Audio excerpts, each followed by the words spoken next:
Oh, there's probably music there. I don't know. Hi, YouTube. How are you? So I decided, since I'm only doing holiday movie reviews on the podcast this month, that I still wanted a space to talk about some other news and notes that come up. And, Pat, isn't this what the Patreon's for? Yeah, but some of my patrons don't care about sports. And so I decided, let's put it out for the public and let them figure it out. You can fight over it or not. You can just skip it. It doesn't matter to me. So... So here we go. So today is December 9th. It's Monday. And baseball's winter meetings are underway. This is when all the GMs and owners and whoever's get together and talk about deals and whatnots and changes that could be coming and things of that nature. And so generally what will happen is the big name players will sign, or they will at least have like more aggressive conversations about signing at the winter meetings. And so I have to say that it was nice. You could see it on the screen what the deal is. And if you follow sports, then you probably know, or if you follow baseball, you probably know the news already, that Juan Soto, the biggest free agent on the market, is off the board. He chose the New York Mets. And you know what I got to say? We'll get into the contract in a second.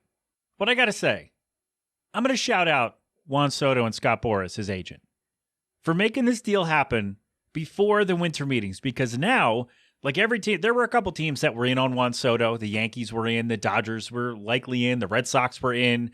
There were probably a couple other the Blue Jays, I believe, were also in.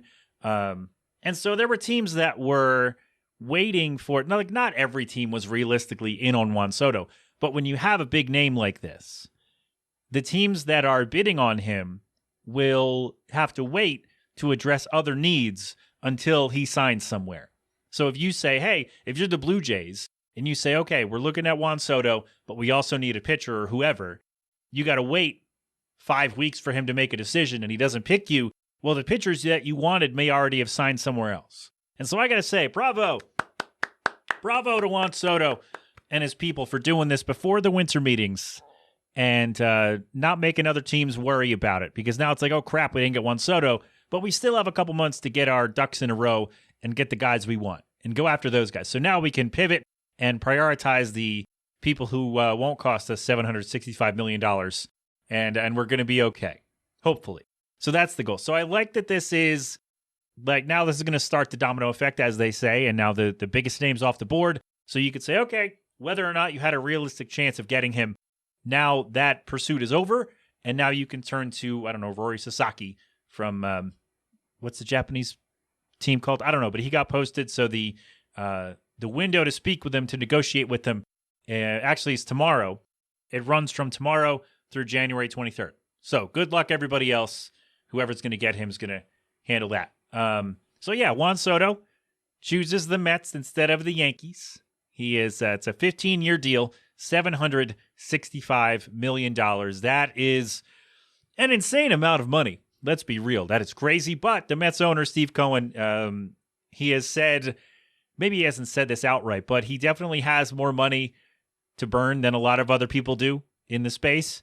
And he's like, yep, I'm going to use it. So the deal includes a $75 million signing bonus, no deferred money, and there are opt-outs available for Juan Soto after year 5. I don't know if they're mutual or if that's a player option, but after year 5, if Juan Soto decides, hey, it hasn't gone how I like, if they haven't won a title or 2 or 3 or however many Juan Soto and his people deem acceptable for the money, or maybe he just decided, of course, everybody wants to win. He's already won, but, you want to win more, right? You want to win more. Like I won an award at work. I want to win more. It'd be great. But mine doesn't come with a massive raise. But anyway. But maybe he just decided, hey, I want to put down roots and we're going to stay in New York. I liked playing here. Let's figure this out. I know the division. He came up with the Nationals. So who knows? I don't know. It should be good, though. I mean, okay. For the Mets, it's good because now you put him, he is one of the best hitters in baseball. This guy's going to get on base. And when I say that, I don't mean that he's going to hit 340 and, and mash 70 home runs or whatever. That's a crazy stat line. But I read the other day that since he came into the league in 2019, he leads the league in on-base percentage. I think that's what it was. And he's also led the league in walks 3 years in a row. Well, no, 21, 22, and 23. So the guy's going to get on base. He's a guy you want in your lineup. His defense is, let's call it suspect at best.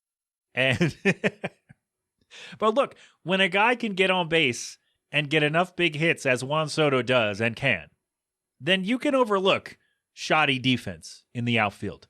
It kind of, I don't want to say it doesn't matter, but it doesn't matter as much, right?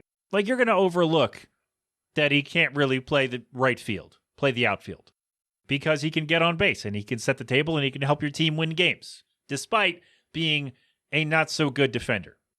So you're going to take that. You're going to take that. Do I think that, I don't want to say half a player because he's not strictly a DH, but do I think that a guy like that's worth $765? Probably not, but it's not my money. And I was talking to a buddy the other day, actually yesterday when this was going down, and he said it feels like MLB skipped from $300 million deals to 7.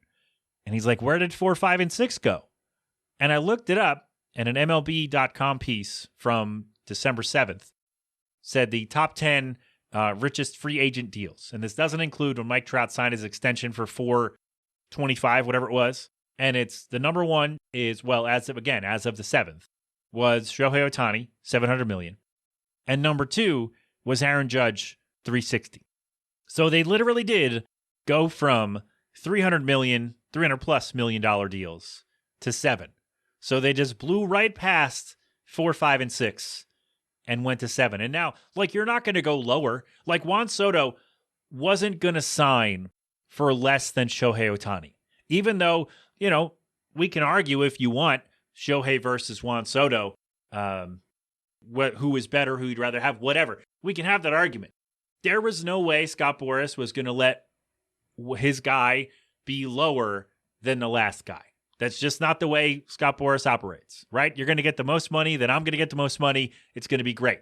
So there was no, like, once Shohei signed that $700 million, the 4, 5, and 6 for the marquee guys was gone.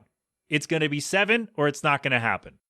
And so, yeah, it's crazy. 765 is a crazy number, and 15 years for a deal is a crazy contract. Yeah, my son will be graduating from high school by the time that deal's over.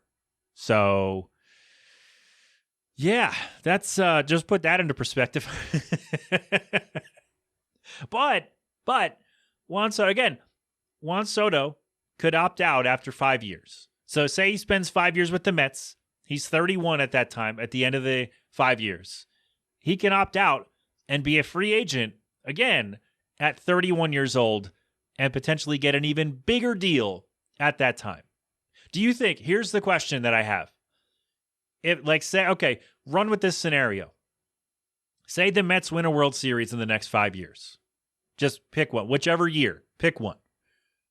And Juan Soto decides, okay, that was fun. I wonder if I could go win somewhere else. I've been having fun, but I wonder if I could bring somebody else a championship. And 5 years go by, and he goes, you know what? He calls Scott Boras, he calls the Mets, and he says, you know what, guys? I'm going to opt out of my contract. Do you think Juan Soto, World Series champion during the deal, let's say that, within the last 5 years, during the deal, won a World Series, so the investment paid off, at least in that regard, for the team anyway. And he's like, hey, you know what? I'm going to opt out. Juan Soto, 31 years old. Let's just assume he keeps up his production, maybe gets even better from 26 to 31, puts up more numbers. Do you think he gets the $1 billion contract? Because it's coming. The $1 billion deal for a player is coming. It's going to happen. It's not a matter of if, it's a matter of when. Do you think Juan Soto is that guy? Say he opts out after 5 years. Sorry, Mets fans, for this hypothetical. But in this hypothetical, your team won a World Series. At least one. So there you go. You're welcome. God bless you, Juan Soto. Whatever. Do you think if he opts out after 5 years, let's assume he doesn't get hurt, he doesn't really drop off in production, he stays about the same or better. Or, a little regression here and there, but generally he's the same player. Do you think Juan Soto, I don't know why I said it that way, gets the $1 billion deal? Or is it somebody else? Is it somebody we don't know yet? Is it Shohei Ohtani again somehow? not again. But is it Shohei Ohtani somehow? That's what I just thought of while I was talking about this. Does Juan Soto opt out after 5 years? Whether or not the Mets win the World Series. How about that? Because if they don't, then he's like, I don't know. But if they do, then he's like, well, let's go win somewhere else, which could be fun. And so do we do the Juan Soto, do we do the Juan Soto bidding war all over again in 5 years? Who knows? Time will tell. As a Phillies fan, I'm a little bummed out that I got to see this guy in the division again.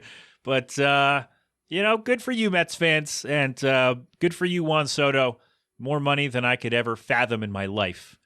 You could give me that $75 million signing bonus and you'd never hear from me again. Like if somebody said, hey, sign this, I'll give you $75 million. And well, I guess it would depend what it is. But you give me $75 million, you may never see me again. I'll be cool. Like, hey, look, man, I can pay all my stuff. I can go buy a house and we'll be good. Everything will be handled and I'll be fine. But $765 million, that is... Hey, man, good for you. Take advantage. Your sport does not have a salary cap. Good for you. Get all the money you can while you still can. And hope nothing bad happens. So there you go. So Juan Soto to the Mets. 15 years, $765 million. No deferred money. Opt out after 5 years, $75 million. Smackaroos. Just to sign your name. There you go. I wish somebody would give me money to sign my name. Be great. So there you have it. Little more than I was expecting, but... there you go. Little bonus segment for you today. Little appetizer for you. Some MLB news and notes. Well, one MLB news and note for on the Juan Soto deal, since I will not be talking about it on the podcast proper. So there you go with that. And the Baseball Hall of Fame ballot voting is in about a month, right? Or no, voting's already happening, and it's going to be revealed in like a month. So we'll probably get to that on the show at some point, or I'll come back here. How's that sound? Good? Good. All right, break. We're good. We're going to go do a thing. And then, this week on the podcast, we're reviewing the movie on Netflix, Hot Frosty. Very excited. But there you go. Speaking of Hot Frosties, you shouldn't have a Hot Frosty from Wendy's. That sounds like coffee, I guess? I don't know. Anyway, that's all. I'll talk to you soon. Juan Soto is on the Mets. Good for him. I'll talk to you later. We'll crap open a cold one.